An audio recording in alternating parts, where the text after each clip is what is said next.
Have you ever loved so deeply that it aches knowing that for some reason you can never be with that person? Have you ever wondered if, in another life or universe, you might finally find a way to be together? Follow Zara and Kofi's story. In the heart of a lush African savanna, the village of Makaya thrived under the watchful eyes of ancient baobab trees and the melodies of exotic birds. Princess Zara, with her kind heart and radiant beauty, was married to King Obadele, a vicious alcoholic ruler with many wives. Despite her royal status, Zara's life was a gilded cage, filled with sorrow and unfulfilled dreams. The king's other wives envied her beauty and kindness, but they too suffered under Obadele's cruel rule. However, everyone was excited about the village's annual harvest festival, which was soon approaching. The festival brought together people from all corners of the kingdom. It was a celebration of life, abundance, and community. Despite her royal status, Zara attended the festival, hoping to find some solace in the vibrant festivities.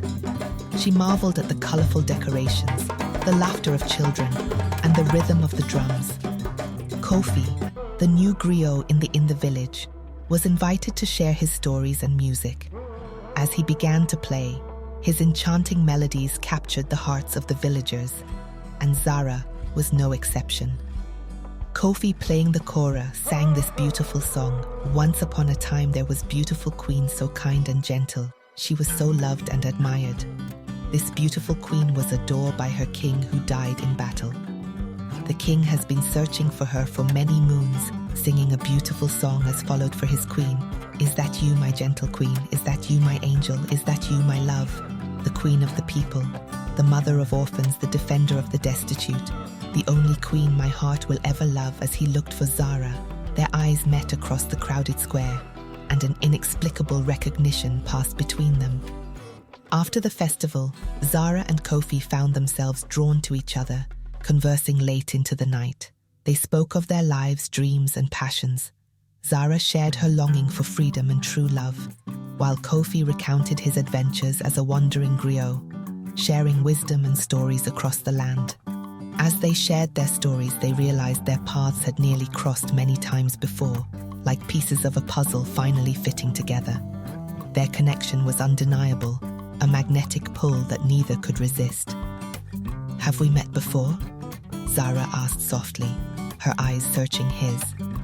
Kofi smiled, a sense of déjà vu washing over him. "In another time, another place perhaps," he replied. Their connection grew stronger with each passing day. They met in secret, exploring the savannah and attending village events. Zara found joy in Kofi's presence, a joy she had long forgotten. They walked hand in hand through the golden grasslands, shared stories under the ancient baobabs, and laughed like they had known each other for lifetimes. Their love felt new and familiar, like they had been destined to find each other. But they had to keep their relationship hidden from King Obadele, whose jealousy and cruelty knew no bounds. Despite their precautions, their love did not go unnoticed. One of King Obadele's spies, driven by loyalty and fear, informed the king of Zara's secret meetings with Kofi. King Obadele, driven by jealousy and rage, discovered their affair. He confronted Zara in a drunken fury, his anger and cruelty knowing no bounds.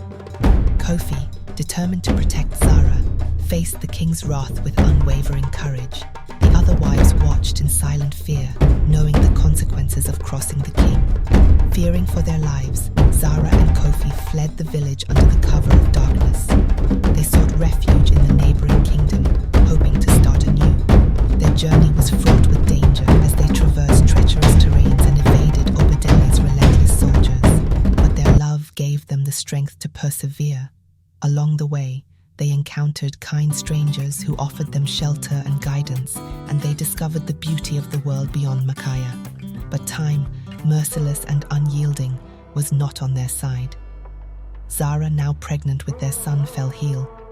She was diagnosed with a terminal illness, and despite their best efforts, the prognosis was grim. Kofi, heartbroken but determined to make the most of their remaining time, stayed by her side, sharing his tales and singing songs of their ancestors. One evening, as the sun set and cast a golden glow over the savannah, Kofi sang one last song for Zara. It was a hauntingly beautiful melody, filled with unspoken promises and the essence of their love. As the final notes lingered in the air, Zara whispered her gratitude and slipped away peacefully, a contented smile on her lips. Kofi, unable to bear the weight of his grief, passed away shortly after. Their love was strong and boundless. Their love story seemed to end there, a poignant tale of what could have been. But the universe had other plans. Watch episode 2 to find out what happened next.